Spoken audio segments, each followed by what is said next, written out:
Learn English, speak confidently with Inkwell Stories.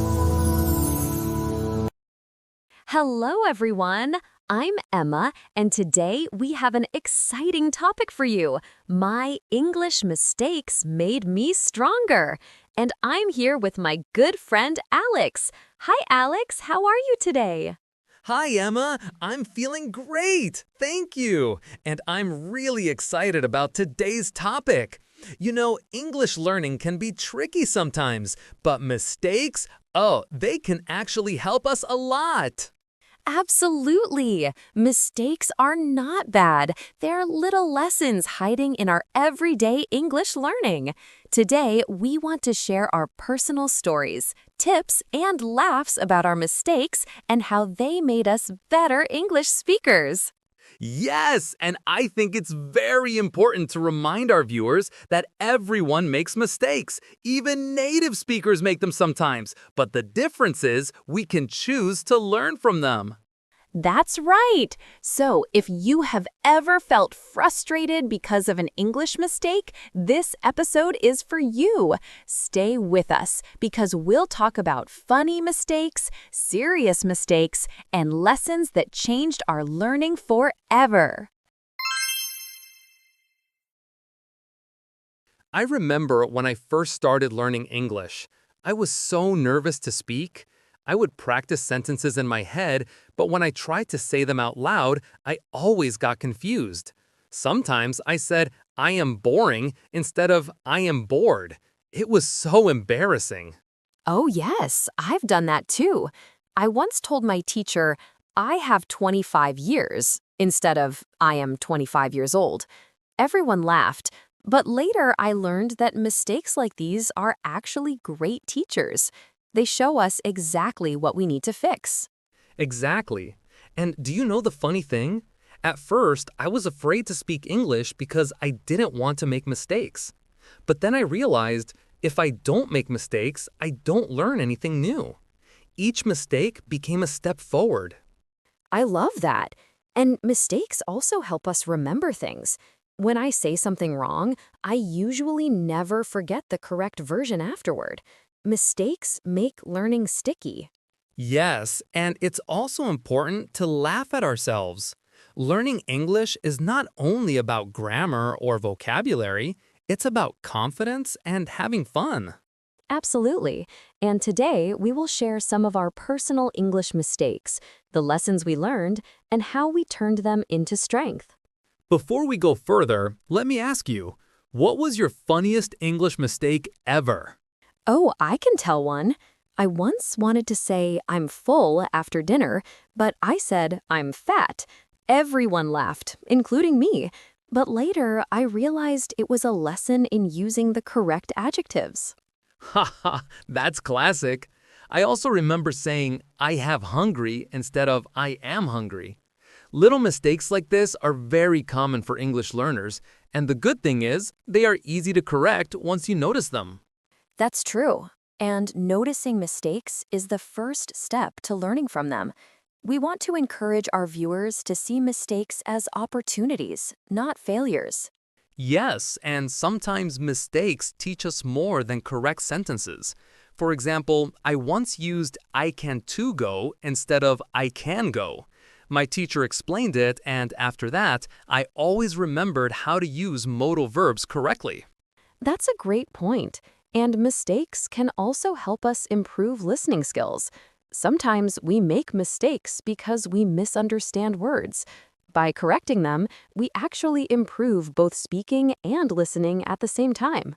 Exactly. And one more thing, writing mistakes are very helpful too. When you write something wrong and then correct it, your brain remembers the correct form longer. So don't fear writing mistakes either. Absolutely. And mistakes make your English learning personal. They show your progress in a way that textbooks can't. That's right. So to all our viewers, remember, mistakes are your friends, not enemies. The more you make them, the stronger you get.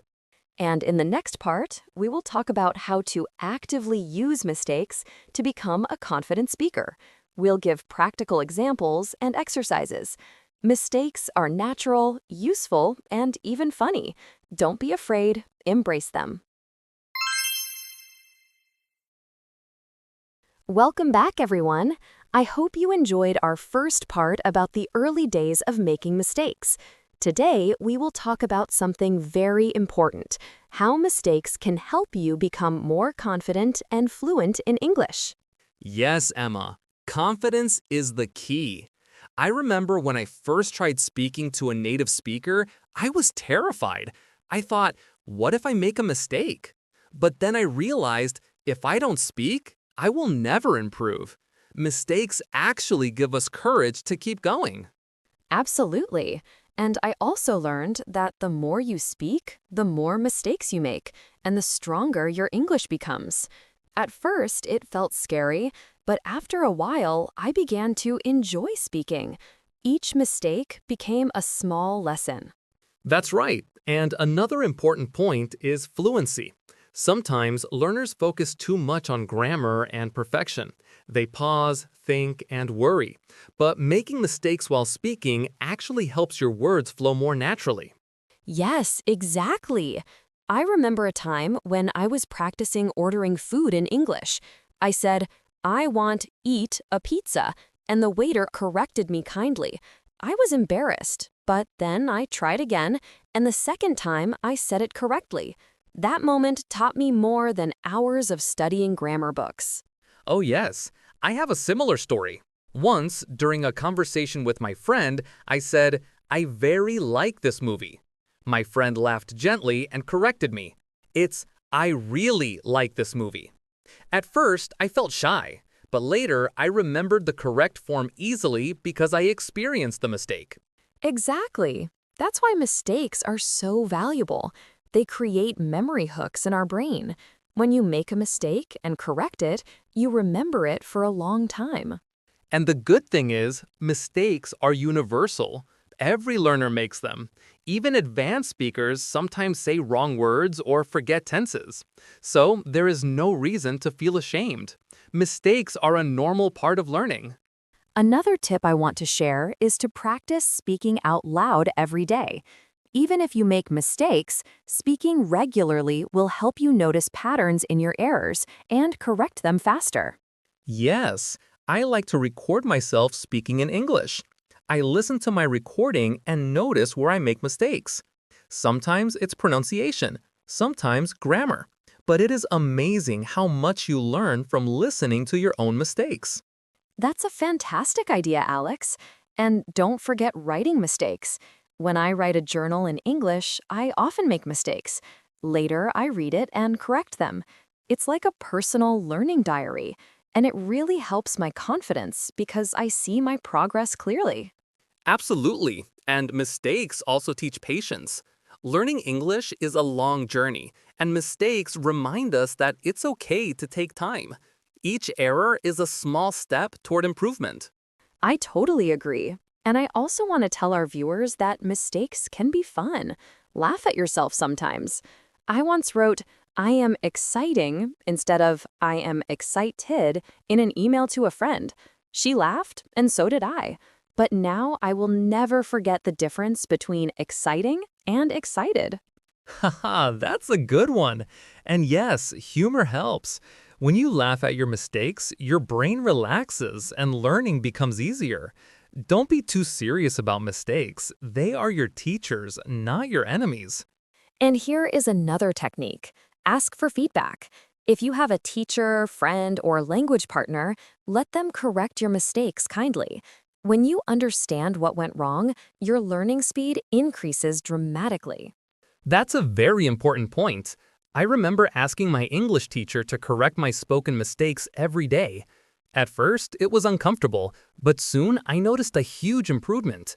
Feedback turns mistakes into learning opportunities. And mistakes also teach us vocabulary. Sometimes we misuse words in a sentence. By correcting them, we learn the right words and their proper usage. Exactly. I used to say, I am boring, instead of I am bored, like I mentioned before. That mistake taught me a lot about adjectives. Now I am very careful and confident in using similar words. Another fun tip is to share your mistakes with friends. Sometimes we are embarrassed to talk about them, but when we share, we realize everyone makes mistakes, and you can even laugh together. Yes, and sharing also helps memory. When you tell a story about your mistake, your brain remembers the lesson better. I love sharing my funny mistakes. It's both learning and entertainment. Absolutely.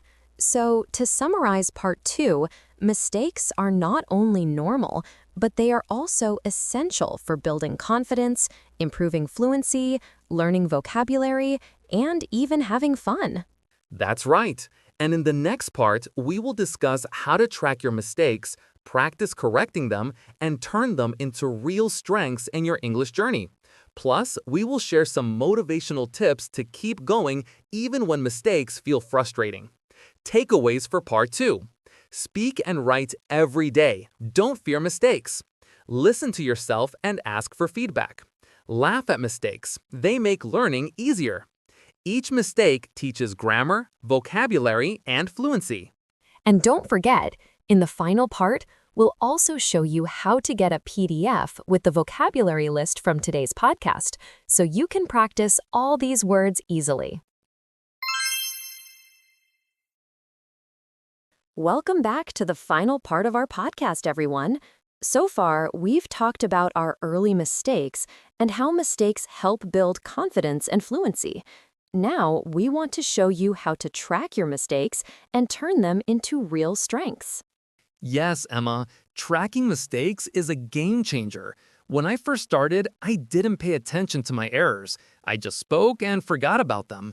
But then I began writing down my mistakes, the correct forms, and examples. It made a huge difference. Exactly. I have a notebook where I keep all my English mistakes. Each time I make an error, I write it down with the correction and a short sentence. Later, I review it every week. This simple habit has improved my English a lot. That's a very practical method, and it works for everyone. Beginners, intermediates, and even advanced learners can track mistakes. It's like building a personal dictionary of lessons. Yes, and another tip is to categorize your mistakes. For example, put grammar mistakes in one section, vocabulary in another, and pronunciation in a third. This way, you can focus on one area at a time and see your progress clearly. I love that idea. And don't forget to set small goals. For example, this week I want to correct my past tense mistakes. Then, next week, focus on prepositions. Small steps make learning easier and less stressful. Absolutely. And here's a motivational tip. Celebrate your progress. When you correct a mistake you've made many times, give yourself a small reward. It can be as simple as saying, "I did it," or sharing with a friend. Yes, motivation is very important. English learning is a journey, not a race, and mistakes are signs of progress. If you never make mistakes, it means you are not challenging yourself enough. That's true. And another practical idea is to use apps or tools to track mistakes. For example, when you type sentences in an app, you can highlight wrong words, grammar, and spelling. This digital record helps you see patterns and learn faster. I also suggest recording yourself speaking regularly. When I listen to my old recordings, I notice repeated mistakes. Then I focus on correcting them in the next recording. It's like having your own teacher at home. Exactly. And mistakes are also a reminder to be patient. Learning English is not about perfection, it's about progress. Some mistakes will happen many times, and that's okay. Each time you correct them, your skills get stronger. I agree. And another thing I learned is that mistakes can boost creativity. Sometimes when I say a wrong word, I need to think of another way to express my idea. That makes me more flexible and confident in conversations. Yes, and mistakes teach problem solving. You figure out the correct grammar, vocabulary, or pronunciation. Over time, your brain becomes better at finding solutions quickly, not just in English, but in other areas too. That's a great point. And mistakes make English personal. Each mistake is unique to you, so correcting it feels like a personal achievement. This is why keeping a mistake notebook is so powerful. It shows your individual journey. Absolutely. And I also encourage our viewers to share mistakes with friends or teachers. Sometimes we feel embarrassed, but sharing can help others learn too. And when you see everyone makes mistakes, you feel less shy and more confident. Exactly. And let's not forget, mistakes make learning fun. Laughing at your own mistakes, trying again, and seeing improvement is very motivating. English learning can be exciting if you embrace mistakes. So, to summarize our final part, track your mistakes, categorize them, set goals, celebrate progress, use apps and recordings, share with friends, and remember to have fun. Mistakes are not failures, they are opportunities for growth. That's right, Emma. And for our viewers, we have something special. We created a PDF with all the vocabulary from this podcast, including examples and meanings. You can download it and practice the words we used in all three parts. Yes, and don't forget to subscribe to our channel. By subscribing, you will get more podcasts, tips, and fun lessons to improve your English. Mistakes are part of your journey, and we want to help you every step of the way. Thank you so much for joining us in this series. Remember, your mistakes make you stronger, more confident, and smarter in English. Keep practicing, keep laughing, and enjoy the journey. Absolutely. And always remember, mistakes are proof that you are trying, learning, and growing. So embrace them and have fun with your English learning. That's a perfect note to end on. See you next time, everyone. Keep learning and never be afraid of making mistakes. Bye for now. Don't forget to download your vocabulary PDF and subscribe. Keep going. You are stronger than you think. Key takeaways from Part 3. Track mistakes in a notebook or app. Categorize mistakes by grammar, vocabulary, or pronunciation. Set small weekly goals and celebrate progress. Record yourself speaking and listen for repeated errors. Share mistakes with friends, laugh, and enjoy learning. Download the PDF with all vocabulary from this podcast for extra practice.